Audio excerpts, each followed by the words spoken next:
All right. Okay. All right. Well, thanks everyone for coming to Roundtable today. We're going to go ahead and get started. My name is David Sakuno. I am the Roundtable Commissioner for the Prairie Fire District, also Cup Master of PAC 25. If everyone can stand, we'll go ahead and do the Pledge of Allegiance, Scout Oath, and Scout Law.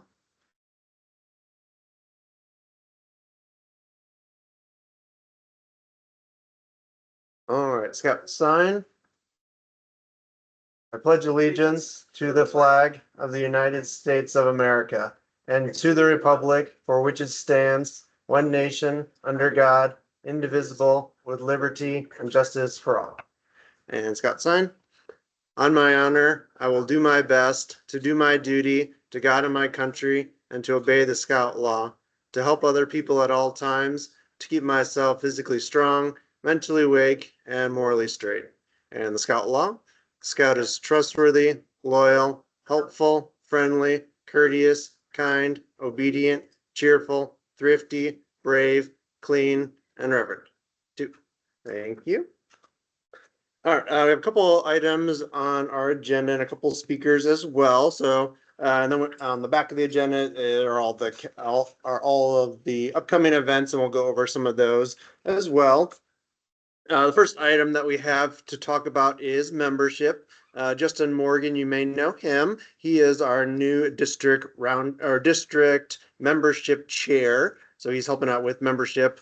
And he was not able to make it today, but he wrote up a report, and I'll go ahead and read it for you. He says, "Greetings, Prairie Fire District Scouters. With the official fall recruiting season behind us, I'm thrilled to report our district's success in welcoming new scouts into our units. This accomplishment is due to each of you, the dedicated teams who put in countless hours connecting with families in our communities, schools, and through email. You've answered questions, shared our mission, and encouraged families to join the greatest youth development program around. Take a moment to appreciate the impact of your hard work. You've earned it." All right, now that you've caught your breath, let's talk about our unofficial recruiting season all year long. One of Scouting's unique strengths is the flexibility for families to join at any time of the year. Unlike many other activities with rigid start and end dates, we can help families realize this open door policy by continually sharing that Scouting welcomes new members all year round. To keep this momentum going, let's focus on a few things. Monitor leads and applications, so checking your leads and applications on my.scouting. Keep the excitement alive by sharing opportunities with your community for youth to join your units. Number 2, engage schools and host inviting events. Continue connecting with schools through talks and consider using your Pinewood Derby or other events as outreach activities. Invite unregistered youth to join a Friends and Families or Outlaw division for a chance to experience Scouting firsthand. And number 3, stay on top of membership renewals. Many families are facing renewal issues with the new system, so keep in contact with those due to renew soon to ensure that they stay on your rosters. If anyone runs into challenges, please reach out to the council for assistance. Number 4, remember you're not alone. You have the support at both council and district levels. If you have any questions or concerns, member related or otherwise, please don't hesitate to reach out to Justin. If he can't help directly, he'll be sure to connect you with someone that you can. And he wanted to say, remember that membership is the lifeblood of our organization. Without members, we cannot exist. Thank you for your commitment and passion. It's an honor to serve along each of you. Keep up the great work. Thank you, Justin. All right. And then Lavetta wanted to update that at the council level, we're down 130 scouts from where we were at that point in last year. And for the Prairie Fire District, we're down 91 scouts. So wanting to both meet where we were at last year and then also kind of go above that number as well. All right, our next item is from Gus Martin. He's going to be talking about the flag fundraising idea that his unit does.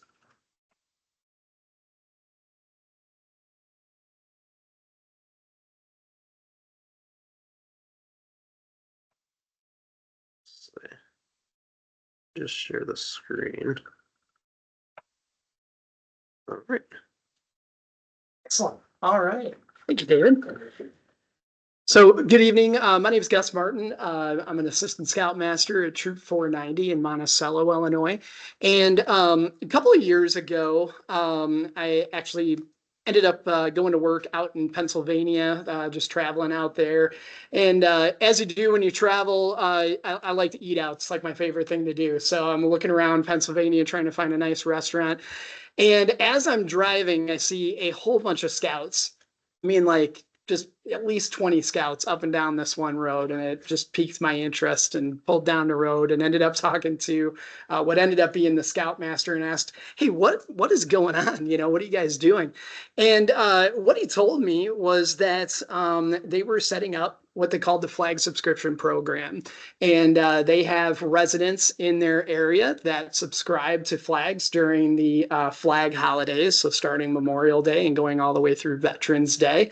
And they post those flags at a cost and then take them down, after the holiday. So it got me really interested. And being that I had just sat in my first committee meeting in Troop 490 and saw that we were at a balance of about negative $20, I was like, well, that looks like that could maybe help us out a little bit. So it's exactly what I came back to my troop and just kind of mentioned it to them. They were pretty excited about it, and I started kind of running some figures and figuring out how much that would cost us to do. So essentially what this is exactly that. The scouts own this. They go out, they sell for these subscriptions, much like they do for popcorn and candy bars, right? But they're selling for these flag subscriptions. We set these up right before the holiday. We usually set them up Thursday or Friday before the holiday, just because holiday weekends are pretty busy for families. And then we take them down the Tuesday or the day after the holiday. So the cost to really get this started. Now, I will share, we cheated just a tad at Troop 490. Okay. So the way the stars aligned and prayers were answered and all that stuff, I came across this idea, brought it to my troop. As I'm pricing it out and trying to figure out how much everything was going to cost, we ended up having our police chief out in Monticello was getting ready to retire and gave me a call and said that they have a flag program that they do for Shop with a Cop. And they were looking at folding that up, and we're trying to get rid of the flags. We had no idea that this was occurring in Monticello, so it was we kind of happily said, yeah, we'll take the flags. So we ended up with a gift of about 290 flags or so is what we ended up with. So our startup cost, honestly, like I said, we kind of got a 3-4 year head start because our startup cost was absolutely nothing.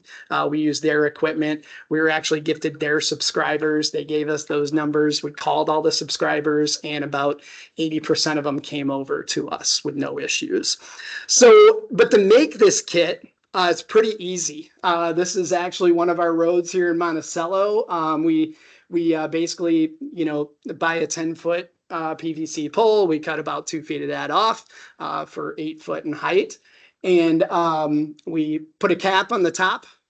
We drill some holes for zip ties, and then we secure a flag.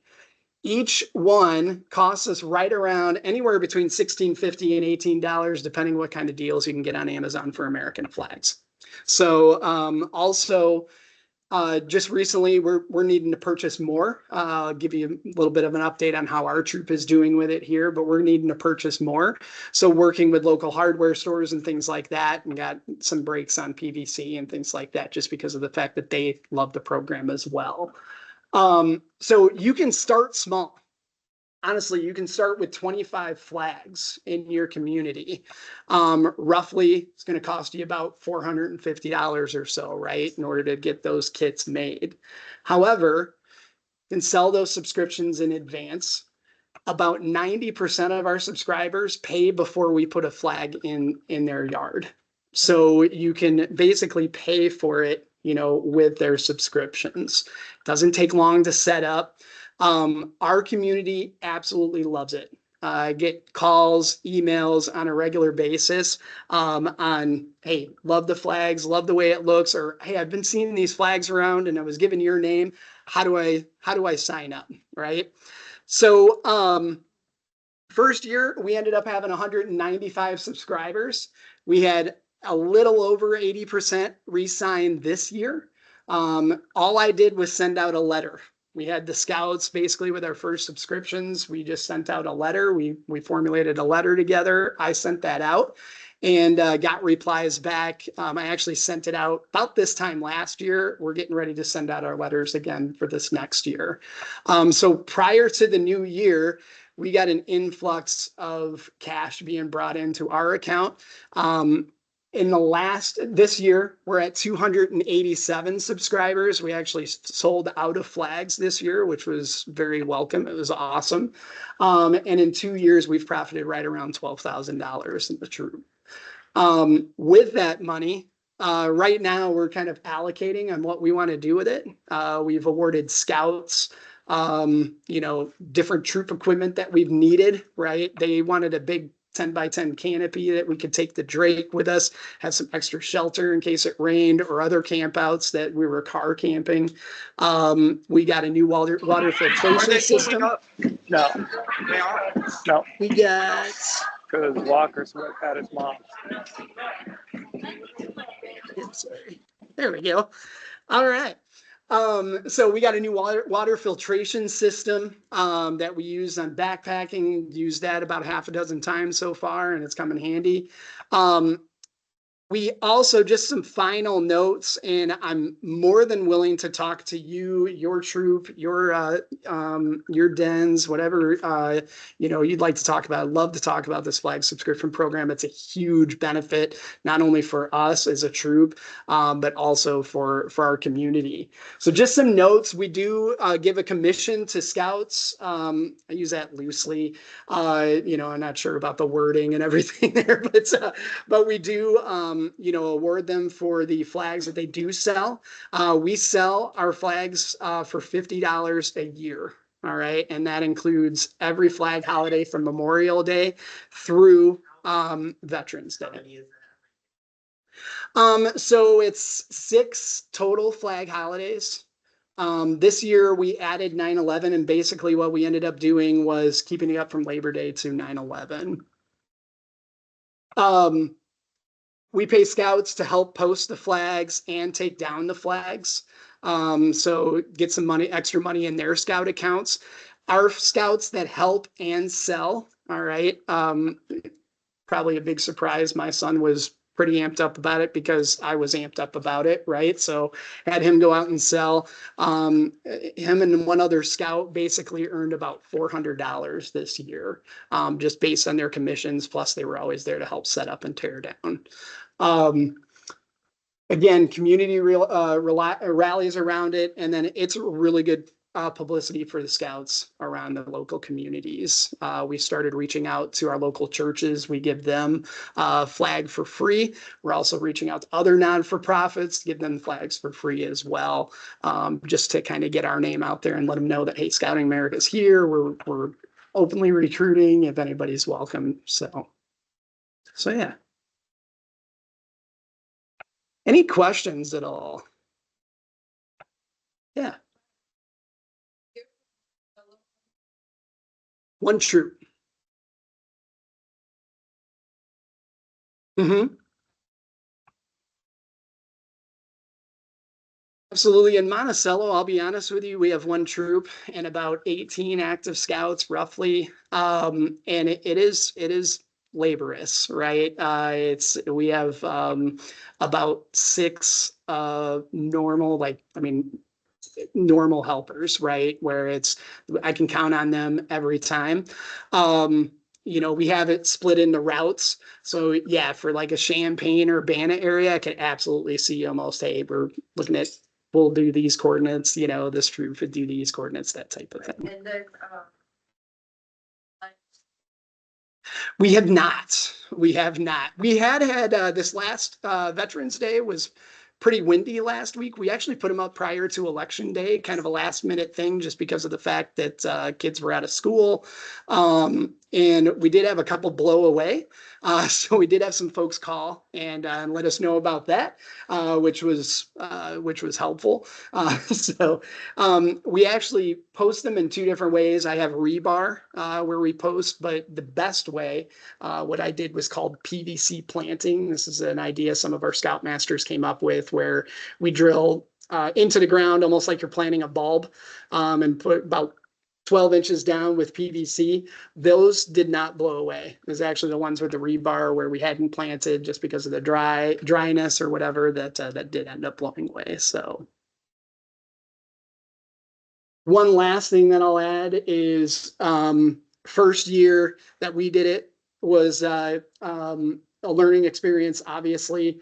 Folks, that obviously the flag etiquette does call for lights. So we did tell folks, hey, at night, if you want to bring it in. This year, we ended up offering a solar light for an additional $10 a year. Those lights basically paid for themselves. I think we had about 75% of our subscribers take advantage of that light. Others brought it in, others just left it out. So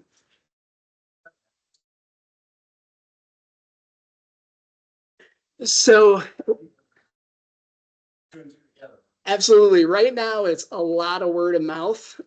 We do have, we had about 5,000 door hangers made this last year that our scouts went out, put their name on the back of them, and put the door hangers out.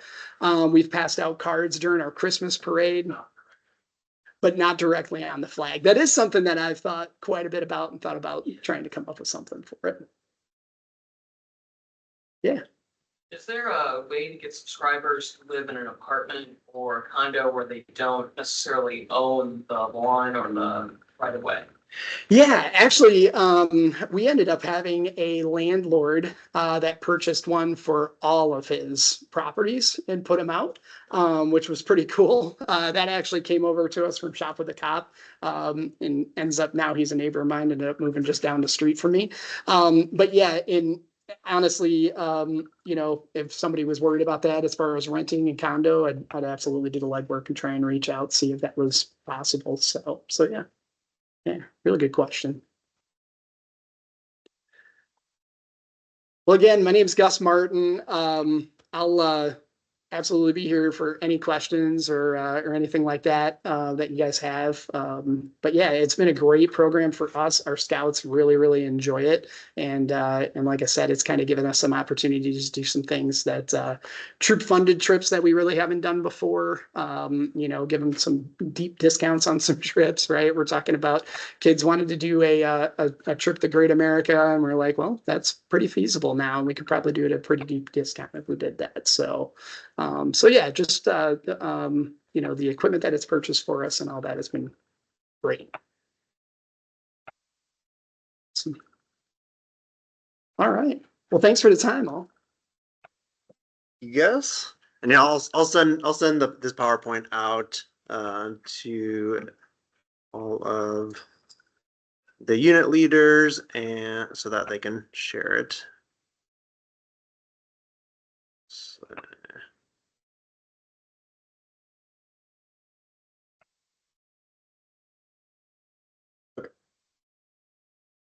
all right, next item for updates is Order of the Arrow updates. AJ was not able to make it here, but wanted to share 3 updates for the Order of the Arrow. The first one being the holiday party, which is December 8th.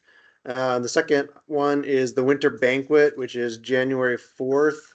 And that's at the Beef House, I believe, if they're having it at the same place. And then their Speed Pass, which is just for those scouts to renew their dues plus attend the events. They can kind of bundle those together. I believe he'll be sending out a flyer as well, since he was not able to attend. So I'll send that out for the units to provide to their scouts. The next item we have is the Klondike Derby. We have Jamie Ellis to give an update. Yep, yeah, you can come up here.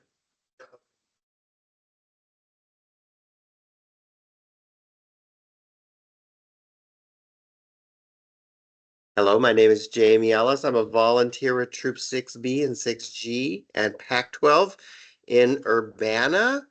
And Campery Chris Hoogstraat is heading up the Klondike Derby, the annual Klondike Derby coming up on January 25th. And he has asked me to help him out with that. So I'm here to encourage all of you here and online and others that will listen to this later to come out and have fun at Camp Drake on January 25th for the annual Klondike Derby. If you have thoughts and ideas about activities, fun activities your scouts would like to see, Chris and I are still working on finalizing details of all the activity stations and challenges. So I'd love to hear them. And of course, Arrow of Light Scouts, Weeblo Scouts are welcome to this event, along with all of our Scouts BSA, Scouts Scouting America, Scouts Adventurers, and I'll be putting out a call, so keep an eye on your email for volunteers to help us make this a great Klondike Derby. So thank you, David. Is it the full weekend or just the 20? Oh, just the day. Registration 8 a.m., flags and opening at 9, finishing, in the afternoon. But troops do have the option to spend the night, Friday night or Saturday night, or both nights. But it is a one-day event, as it has been in the past. Yeah.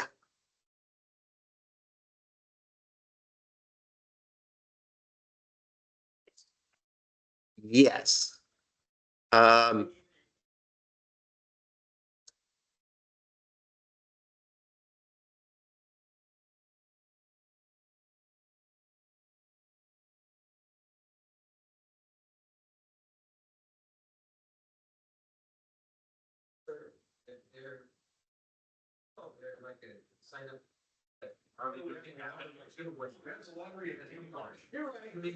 Well, you still gotta pay for it.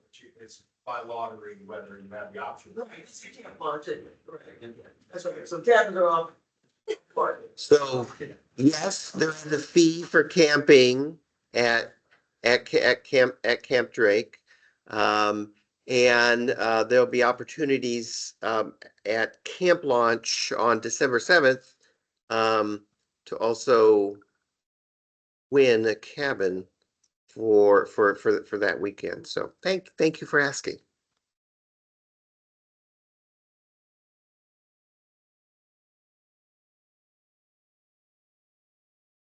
Yes. But not,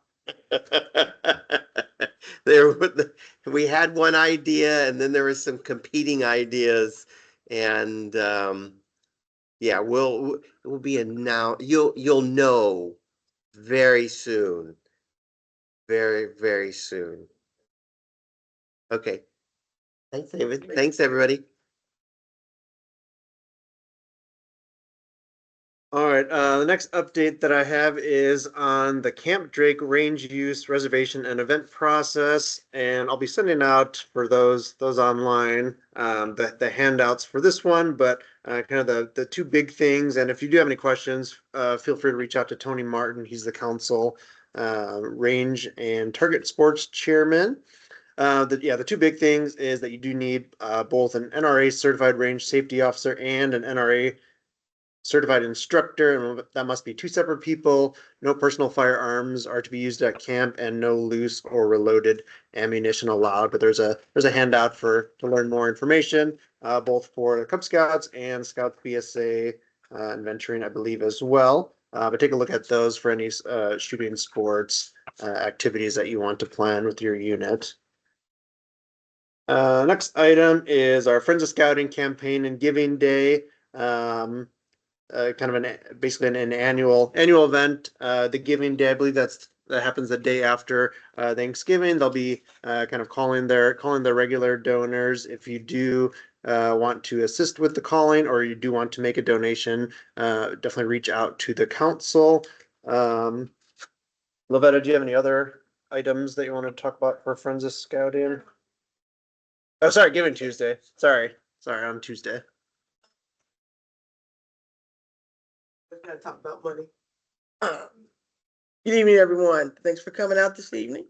And those of you that are online, I'm Lavetta S. Simpson, District Director. Just want to make sure that you know who you're talking to. But yeah, what our Friends of Scouting campaign, we are trying to wrap it up. We are behind this year. So we have a family goal and we have a community goal. So our family goal is 31,000. We're currently sitting at 21,000. So we know some people just don't give toward the end of the year, usually after Thanksgiving. So Giving Tuesday is very significant in helping us meet this goal. And we do tend to meet it every year. Our community goal is 40,000, and currently we are at 21,000.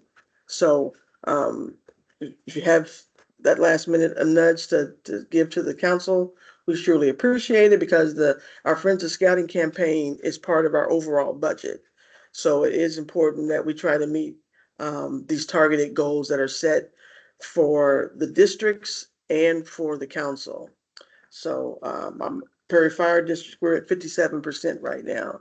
So we got a little work to do. So you might be hearing from me, you know, well, we are going to have a Zoom meeting for all unit leaders or key threes directly with Jared, our scout executive, after December the 1st. You'll be getting more information on that, but yeah, if you can help do your part and give to the Friends of Scouting campaign or your units can donate, we surely appreciate it. Any questions on that? Feel free to talk to me after the roundtable. Thank you. All right, thank you, Lavetta. Our next item is from Marguerite Bailey, so she's unable to make it today as well. She wrote up a report for me that I'll read to you. She says, "Greeting fellow Scouters. Please accept my apologies for not being present this evening. I would much rather be here, but she has board meetings for her normal job. She has two items for discussion. First one, she'd like to share a reminder about rechartering. So in the next 30 days, you'll have many celebrations as you should, and rechartering your unit will sneak up on you. Please take some time now to log in and check on Youth Protection Training, aka YPT. Adult leaders who do not have current YPT will be a showstopper when you go to recharter. I will also strongly suggest talking with your units now about the rechartering fees. The second item, while she is not new to scouting, she is new to the Prairie Fire District. She would like an opportunity to get to know all units. If you have a calendar of your events or set meeting times, she would love the opportunity to stop by and say hello. If you need an extra pair of hands, she'll be glad to come and help. Or if you need a merit badge counselor for those citizenship badges, to let her know. She can help in person or virtually. And you have her email, and I'll send her phone number as well via email. And she says, "I look forward to getting to know all of you better this coming year." And that's from Marguerite Bailey. She is our district commissioner. Let's see, other items for unit renewal and rechartering. Making sure that you have the correct number of leaders, minimum correct number of leaders, that the CBC background check authorization forms are complete or on file, the social security numbers are on file, and that you have the correct age or grade requirements for your youth. There are a couple videos and further instructions on unit renewal. I put that website here, just on the scouting.org website. And other additional resources include Cub Chat Live for the Cub Scouts, and there are two nice Facebook groups, the Cub Scout Volunteers and the Boy Scout Volunteers. And it's just a great place to kind of network and bounce questions or kind of get ideas from fellow Scouters. Do have a quick update on popcorn as well. Popcorn has been going good this year. Most units have already picked up their popcorn, and that we are about even from last year on popcorn sales. All right, those were all of the main agenda items. On the back of the agenda, we do have our upcoming council and district events. We do have camp launch, and that is on December 7th. There was a flyer out there, and I'll be emailing out the flyer as well. But that is both for Scouts BSA and Cub Scouts to learn about the upcoming council camping, both from the Klondike, anything from the Klondike Derby to the spring campery, as well as kind of the focus on summer camps, both for summer and day camps, both for Scouts BSA and Cub Scouts. Let's see, we have the OA holiday party, which is not on here, but is this, yes.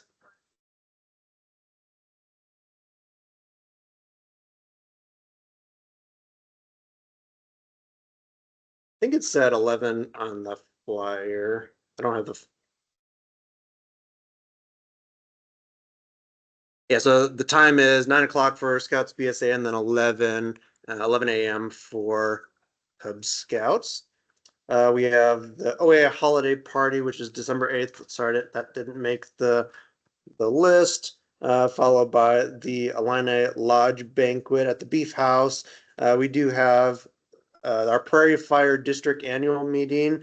So if you as a leader, or if you have any leaders in your unit that wish to help out at the district level, let Lavetta know, and they can start attending the district meetings where we do a lot of planning at the district level.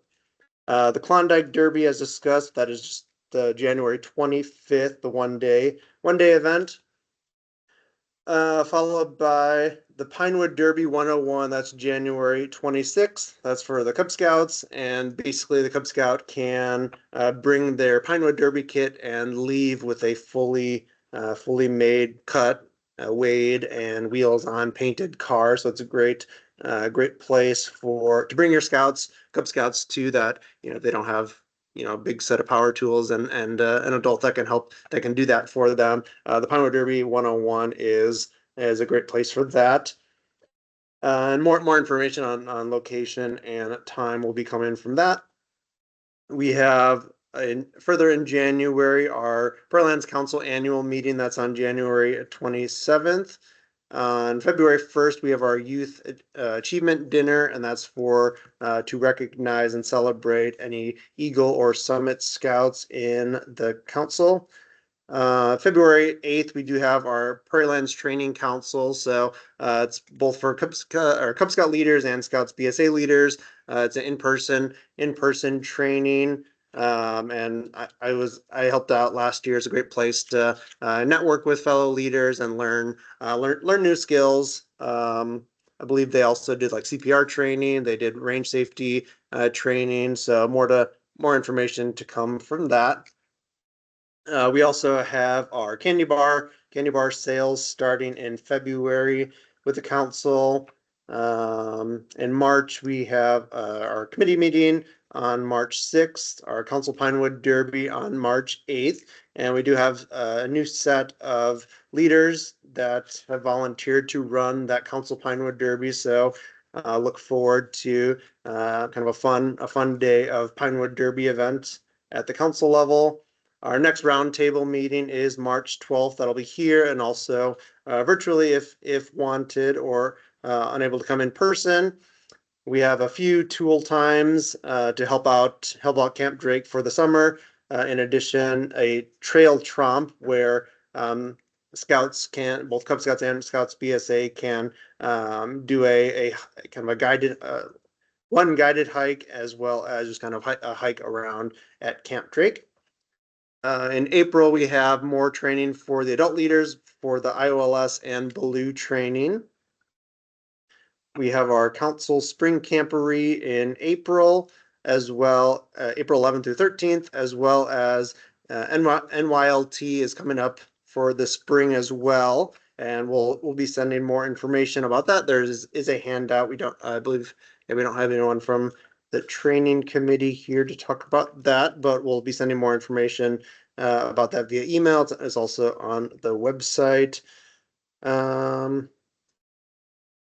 Let's see, we have our spring fellowship, May 2 to 4 at Camp Drake for the Order of the Arrow. We have our council Pintwood Derby, May 28th, and then our Cub Scout day camp is June 6th and 7th and July 11 through 12. Any questions or any comments on any of the upcoming activities or events from the group?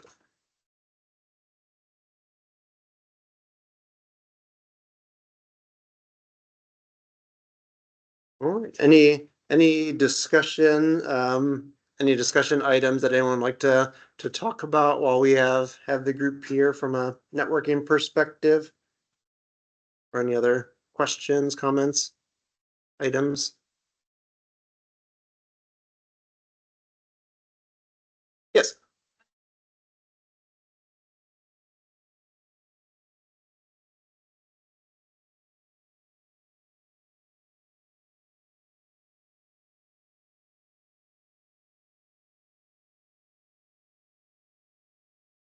I believe they usually do that at the annual meeting, right? The council annual meeting is when they give those out.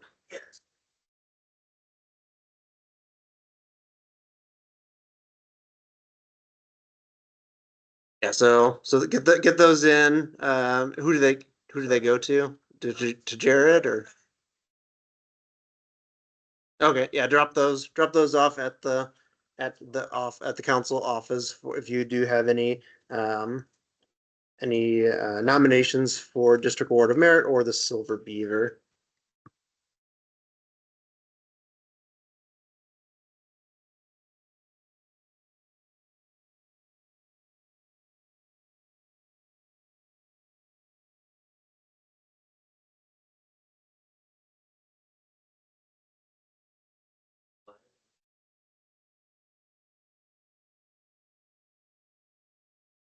Oh, really?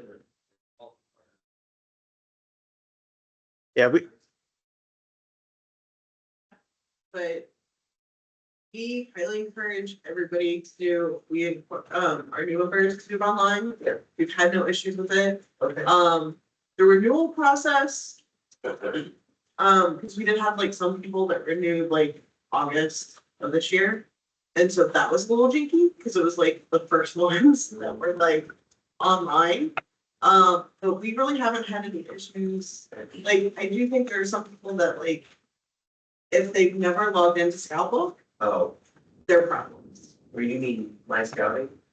Or, yeah, my scouting. But yeah, if they've never logged into my scouting, then typically there's issues because like their scouting not be connected to them and like those types of things, which is also another reason to encourage people, if you have any applications, to register online because they have to do it that way. And then the unit renewals, I've had a couple people that, they're like, oh, we don't understand online stuff. And I'm like, okay, just pay us and we'll do your unit renewal, online. Yeah, our pact does a similar thing. Those who get the emails, I believe they're sent out like 60 days, starting 60 days out. Granted, a lot of the renewals will be happening here soon due to the rechartering, but we haven't had any issues yet. Some of the scouts or some of the parents went ahead into the system and re-registered their kids, and then others just wrote us a check and then we did it for them.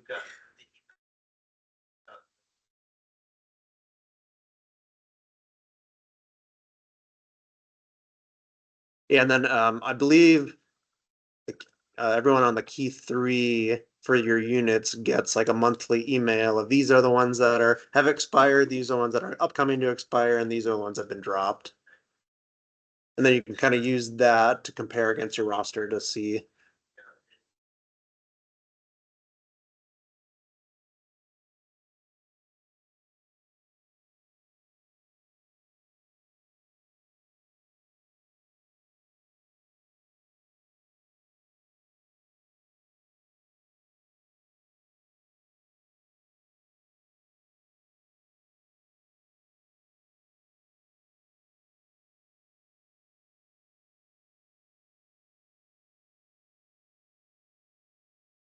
Say that, back in August, um, this with this new charter renewal process, there was a lot of problems. Yeah, there was a lot of problems. Some people, but we're kind of fortunate because our recharting process is later in the year. Yeah. So we're like, basically November, December, January.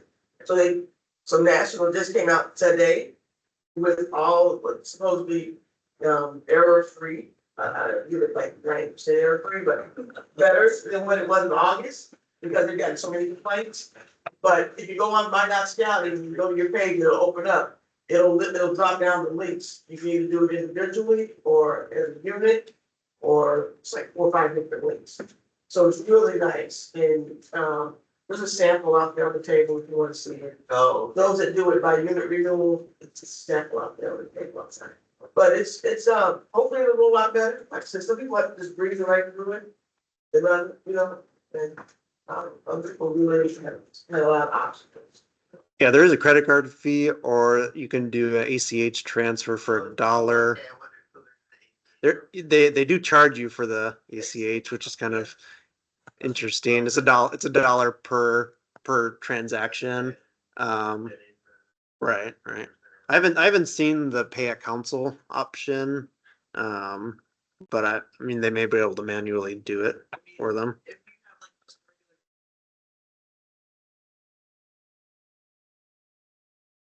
you have like those regular. I think like Susan's way one time, like somebody literally just like dropped off money and she had no idea what cash or food that they were receiving with. So obviously that's preferable. And if you do the unit renewal too, and you do an ACH, do it in a big batch because it only charges you $1. Yep. Yeah, that's what we do. Like at that, do them all all at once. And it sometimes takes like weeks for it to process. Oh, really? Well, hopefully they figured that part out. We'll see. But it was taking weeks.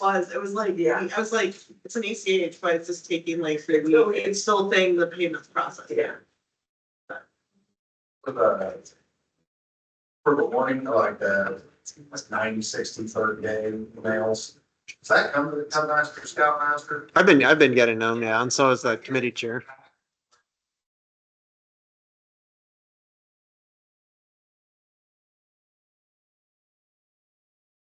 What are you registered at? Oh, okay. I see them for the pack, which I'm responsible, but I have got nothing for the troop. Yeah. Like I know where my troop is at as far as the registration. I already look at it. I'll look into that. And I was dual enrolled with the troop long before I was in the pack. Or I mean, I'm with the troop longer. Well, don't try to fix that for me. Well,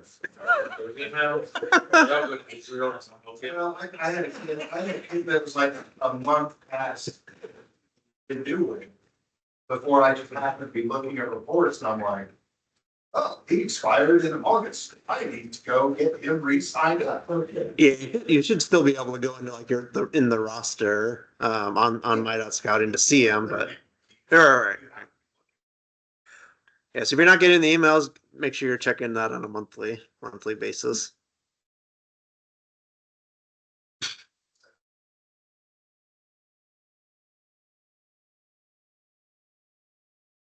Yeah. But I will say this, and I'll just be the last thing on membership, is on membership, if you have fifth graders and or AOL, either one, and they are transferring, and they are going into a troop, make sure you fill out a youth application and have them transferred before December 31st, 2024. So because if they're still on the PAC roster, and that will happen if you don't transfer them before the end of the year, then the PAC will not register and they'll drop. They'll just automatically drop, because we have to allow out of it.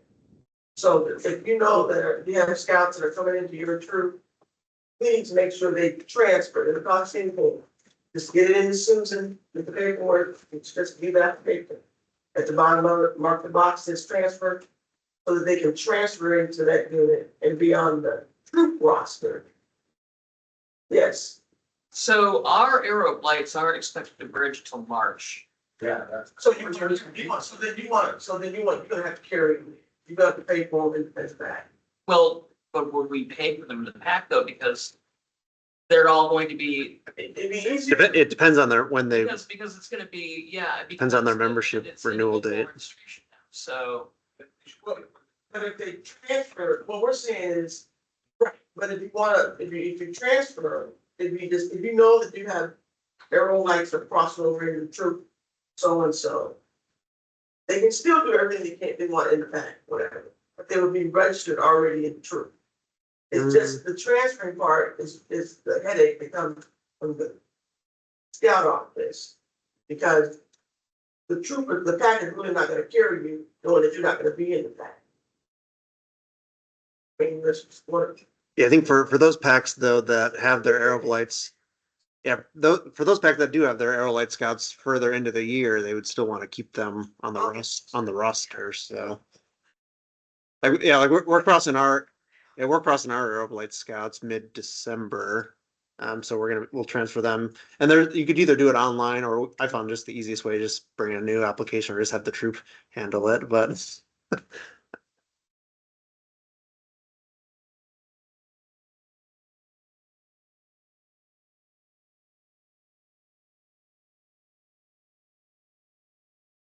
Because once you transfer someone there, you're not gonna be able to like update any of their advancements or awards, so you're.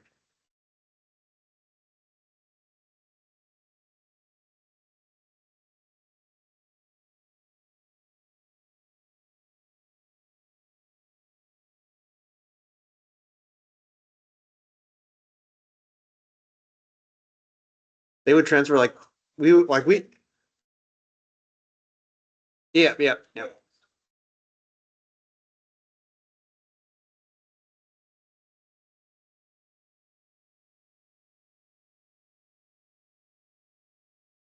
Yeah. Exactly, because it'll be. yes. That makes sense. Yes. recharter paperwork, is that a relic of the past now? You don't get a packet anymore for a charter? Do we still need to do like do we still need to like get the agreement signed from the charter organization? Yeah, but, Okay. sorry, we don't, that's important for me to go after your P3 to say, hey, I need your, charter organization. Signature packet, but other than that, there are no codes, there are no. Yeah, and definitely, if you do have any other questions about rechartering, take a look at the unit and membership renewal website, and then also, if that doesn't answer your questions, definitely reach out to Marguerite Bailey, who's our district commissioner. That's one of her responsibilities, is to helping out with unit renewals and rechartering.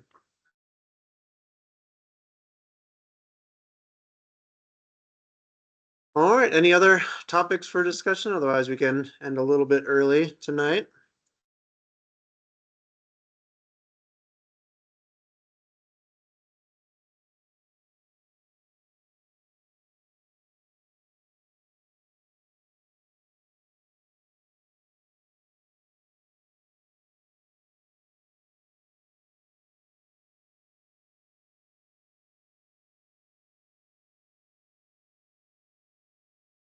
David, for being our roundtable chair.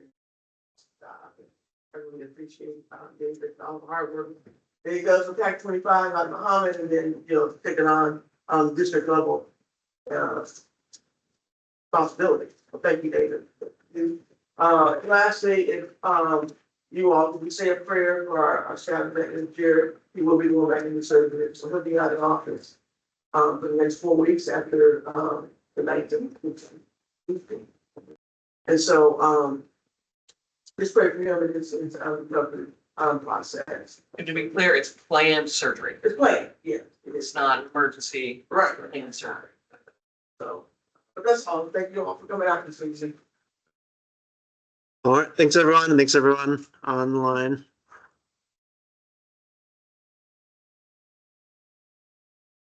Thank you for making